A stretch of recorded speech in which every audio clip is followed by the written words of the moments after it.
महाआदिशक्ति वेद माता और परम पूज्य गुरुदेव के श्री चरणों में सशत वंदन करते हुए आइए सज्जनों, परम पूज्य गुरुदेव के जीवन वृतांत को, गुरुदेव की जीवनी को, एक दृष्टा का जीवन दर्शन क्या रहा, कैसे उन्होंने अपना जीवन जिया, उसको आत्मसात करते हैं। आज के ऑडियो पॉडकास्ट में मैं आपको सुनाने जा रहा हूँ विशाल संगठन की सुनियोजित शुरुआत गुरुदेव ने कैसे करी। जितने भी बड़े बड़े कार्य इस जगति पर संपन्न हुए हैं वे संघ शक्ति के बल पर ही हुए। ऋषि रक्त के संचय से सीता का जन्म हुआ, जो रावण के विनाश का कारण बना। देवताओं की अंशधर सत्ता महाकाली के रूप में जन्म लेकर शंभु, निशुंभ, मधुकेटप इत्यादि दैत्यों का संहार कर पाए। राम को रीछ वानरों का सहयोग लेना पड़ा तो कृष्ण को ग्वाल बालों का, अर्जुन सुदामा जैसे सखाओं का, बुद्ध का धर्म चक्र प्रवर्तन संगारामों में से निकले भिक्षुणियों के बल पर ही संभव हो सका। गांधी ने भी सत्याग्रहियों की सेना एकत्र न की होती तो परतंत्रता की बेड़ियों से मुक्ति नहीं मिलती। महाकाल के अग्रदूत जब भी जन्म लेते हैं आत्मबल संपन्न होते हैं, स्वयं सब कुछ करने की सामर्थ्य भी रखते हैं, किंतु सृष्टा का खेल बिल्कुल निराला है। वह चाहता है श्रेय उन अगणित नर्तनधारी देवात्मा को मिले जो अवतारी सत्ता के साथ जन्म लेती है। पूज्य गुरुदेव महाकाल की सत्ता जब जन्मी, उनका साक्षात्कार अपनी परोक्ष मार्गदर्शक सत्ता से हुआ तो उन्हें अपना उद्देश्य समझ में आ गया। उन्हें एक विशाल संगठन खड़ा करना है जिसके माध्यम से वे विचार क्रांति को, जनमानस के परिष्कार को संपन्न कर दिखाए। इसके लिए उनकी दुर्गम हिमालयवासी सत्ता हर पग पर उनका मार्गदर्शन करती रही। स्वतंत्रता संग्राम सेनानी के नाते अपनी भूमिका निभाकर सैनिक समाचार पत्र के संपादन से मुक्ति लेकर जब अखंड ज्योति पत्रिका के रूप में अपने विचारों के विस्तार द्वारा उन्होंने अपनी छूटी हुई तब साधना को अगले चरण तक पहुंचाया तो उनका लक्ष्य था आत्मशक्ति का संवर्धन। तब से उद्भुत लेखनी द्वारा तत्कालीन समाज का बहुमुखी मार्गदर्शन कर। लेखनी दो तरह से चली, एक प्यार व ममत्व भरा स्वयं की लेखनी से व्यक्तित्व परामर्श, दूसरे लेखों के रूप में जिनमें व्यक्ति, परिवार, समाज से जुड़ी समस्याओं का आध्यात्मिक परिप्रेक्ष्य में समाधान समाहित रहता था। घटना है 1953 की गायत्री जयंती पर जब उन्होंने गायत्री तपोभूमि की स्थापना कर अपनी पहली गुरु दीक्षा दी थी तो एक अध्याय का पटाक्षेप हो गया। वह था 24 लक्ष्य के 24 महापुरुष चरणों की साधना, जिसकी पूर्णाहुति उस दिन की गई। दूसरा अध्याय आरंभ हो गया। वह था गायत्री परिवार के रूप में एक सुव्यवस्थित संगठन की स्थापना। मणि मुक्तकों को ढूंढकर एकत्र कर उनमें प्राण शक्ति भरने का सुनियोजित कार्य। यदि गायत्री जयंती सन 1953 से आरंभ हुआ माने तो कोई अत्युक्ति नहीं होगी, क्योंकि इसके पूर्व तो वे पृष्ठभूमि तैयार कर रहे थे, वातावरण गर्म कर रहे थे तथा हर परिजन को आने वाले समय के लिए अपनी तैयारी कैसे की जाए ये मार्गदर्शन दे रहे थे। गायत्री चर्चा स्तंभ द्वारा उन्होंने गायत्री के तत्व ज्ञान को व्यवहारिक जामा पहनाकर उसे इतना जन सुलभ बना दिया कि हर व्यक्ति जो उनके संपर्क में आया वह गायत्री साधना न्यूनाधिक किसी न किसी रूप में करने लगा। गायत्री महायज्ञ अभी बड़े रूप में संपन्न होने थे। यज्ञ की प्रेरणा, संगतिकरण, परमार्थ प्रयोजनार्थ क्षेत्र व्यक्तियों का संगबंध होना उन्हें भली भांति याद था। उन्होंने शतकुंडी व सहस्त्रकुंडी महायज्ञ के रूप में वाजपेयी आश्रम में राजसूय यज्ञ परंपरा का पुनर्जीवन कर दिया। एक विशाल संगठन की स्थापना करने का संकल्प इसी दिन लिया। परम पूज्य गुरुदेव अगस्त 1953 की अखंड ज्योति के अंदर लिखते हैं, गायत्री चर्चा स्तंभ की गायत्री तपोभूमि की स्थापना मां भगवती की इच्छा और प्रेरणा से हुई है। इसका मुख्य कार्य होगा भारतीय संस्कृति, धर्म और आत्म विज्ञान की आधारशिला गायत्री का जन जन तक विस्तार। यह गायत्री तपोभूमि भारतवर्ष के तपस्वियों, गायत्री उपासकों का एक ऐसा केंद्रीय संगठन बिंदु है जहां उनका पारस्परिक संगठन व सहयोग स्थापित होगा। जन साधारण में गायत्री साधना का विस्तार करने की जो योजना है उससे राष्ट्र में एक तपोमयी भूमिका का सूक्ष्म वायुमंडल बनेगा और उस वातावरण में अनेक मनोरम पुष्प प्रस्फुटित होंगे। गुरुदेव आगे लिखते हैं कि पहली बार वे इसी अंक में लिखते हैं, अब सभी गायत्री उपासकों को जो हमसे जुड़े हैं अपना दैनिक उपासना क्रम चालू रख रविवार के दिन साप्ताहिक कार्यक्रम रखना व सामूहिक हवन करना चाहिए। संभवतः गायत्री परिवार की विधिवत स्थापना का यह शुभारंभ था। समयदान का आह्वान भी पहली बार इसी अंक में इसी स्तंभ में किया गया था। उन दिनों अपनों से अपनी बात स्तंभ आरंभ नहीं हुआ था। गायत्री चर्चा स्तंभ के अंतर्गत ही वे अपनी बात कह लिया करते थे। अनेक व्यक्तियों को सन्मार्ग पर लगाने का पुण्य फल एकांत साधना से कहीं अधिक बताते हुए वे गायत्री माता के निमित्त श्रम व समय सबसे मांगते हैं।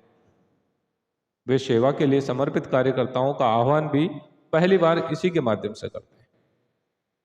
इन्हीं प्रसंगों को आगे बढ़ाते हुए 1954 की जून में जो अंक प्रकाशित हुआ, पहला 15 दिन का जीवन विधा सत्र आयोजित हुआ, जिसमें संजीवनी विधा पर जीवन जीने की कला पर व्याख्यानों का क्रम चला।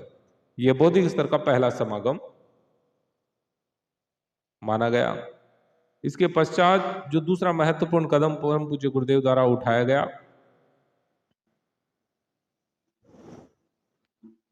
वह था संगठन निर्माण हेतु 15 माह का एक अनुष्ठान का शुभारंभ, जिसकी पूर्णाहुति 108 कुंडी महायज्ञ के रूप में अप्रैल 1956 में की जानी थी। 15 माह के इस अनुष्ठान में गायत्री विद्या का अधिक प्रचार जन जन तक करने के लिए सबसे कहा गया। वसंत पंचमी 1955 को उन्होंने घोषणा की कि वे 108 कुंडी महायज्ञ में नरमेध यज्ञ करेंगे। घोषणा चौंकाने वाली थी, क्योंकि इससे तो पौराणिक आशय नरबलि का ही निकलता है। पूज्यवर ने अखंड ज्योति के अंकों में इसका स्पष्टीकरण किया कि नरमेध का अर्थ है विशिष्ट व्यक्तियों द्वारा किसी विशेष उद्देश्य के विशेष विषय के लिए उच्च स्तरीय त्याग, अपना जीवन समाज को समर्पित करना, मन बुद्धि प्राण जीवन इच्छा आकांक्षा आदि की परमार्थ के लिए यज्ञ भगवान को आहुतियां दिया जाना। इस विशाल यज्ञ से जुड़ी नरमेध प्रक्रिया द्वारा उन्होंने ऋषि रक्त में छिपे त्याग तत्व का आह्वान किया, परिजनों पाठकों की आत्माओं को झकझोरा।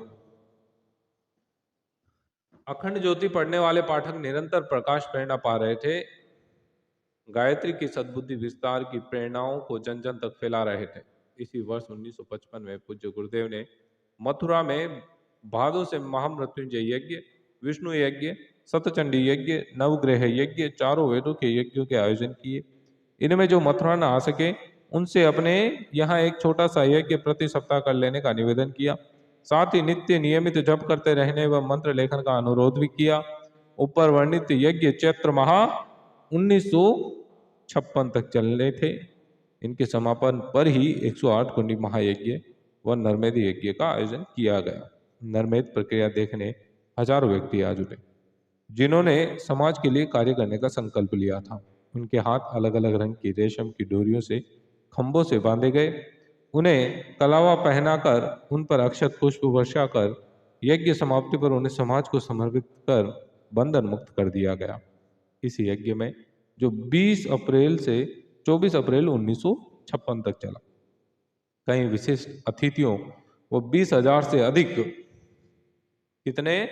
20,000 से अधिक व्यक्तियों ने भाग लिया। लोकसभा के सभापति अनंत शयनम आयंगर जो थे, उन्होंने इसका उद्घाटन किया। यज्ञ गुरुदेव के द्वारा तपोबल से जनशक्ति जुटाने के लिए किया गया संगतिकरण था। यह एक ऐसा महायज्ञ था जिसकी परिणति पूरे भारत में स्थान स्थान पर यज्ञ आयोजनों के रूप में होनी थी। अपने इस कार्यक्रम के अंतिम दिन गुरुदेव ने घोषणा की कि भारत में वे 108 स्थानों पर गायत्री महायज्ञ छोटे बड़े रूप में आगामी 2 वर्षों में संपन्न करेंगे। इनकी संख्या 108 न रहकर 1008 से भी अधिक हो गई। ये 5 व 9 कुंडी से 108 कुंडी यज्ञ स्तर के हुए। पहली बार अखिल भारतीय गायत्री परिवार की सदस्यता का पत्र सितंबर 1956 की अखंड ज्योति में छापा गया। बाकायदा अधिकृत शाखाएं स्थापित कर दी गई। ये प्रगति क्रम बताता है कि कितने सुनियोजित ढंग से संगठन का सूत्रपात पूज्यवर गुरुदेव के द्वारा किया गया। दिसंबर 1956 में पूज्य गुरुदेव ने 1 वर्ष तक 24 लक्ष्य गायत्री महामंत्र का पुरुष चरण सामूहिक स्तर पर किए जाने की आवश्यकता पर बल दिया। इसे आध्यात्मिक वरुणास्त्र कहा। जो 1957 में संभावित प्रकृति प्रकोपों, अंतर्ग्रही प्रभावों और युद्धोन्माद की संभावनाओं से मानव मात्र को बचाने के लिए किया जाना था। जून 1957 में पहला अखिल भारतीय गायत्री परिवार सम्मेलन 7 से 12 जून की तारीखों में बुलाया गया।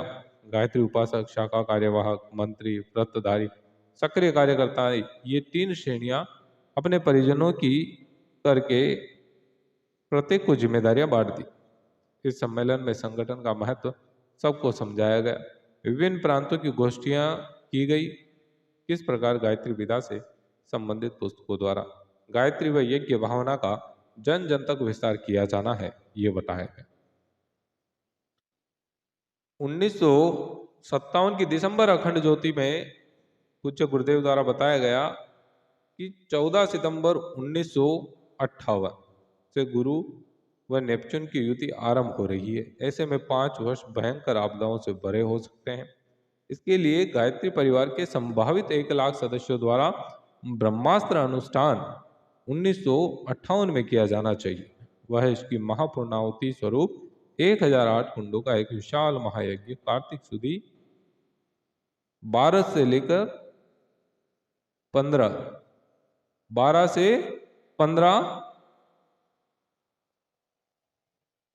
के बीच में होना चाहिए। तारीख की बात करें 23 नवंबर से 26 नवंबर 1958 की तिथियों के बीच में मथुरा में तपोभूमि में करने की विधिवत घोषणा कर दी गई। यह यज्ञ 101 यज्ञशालाओं में 1 लाख होताओं द्वारा संपन्न होना था। इस विराट आयोजन द्वारा 1 लाख गायत्री उपासकों की श्रद्धा शक्ति का केंद्रीकरण कर पूज्य गुरुदेव ने इस विशाल संगठन को उस महायात्रा पर ला खड़ा किया जिसे अगले दिनों करोड़ों व्यक्तियों को अपनी चपेट में लेना था। यह उस मिशन का प्रगति की दिशा में अभूतपूर्व मोड़ था। प्रिय सज्जन,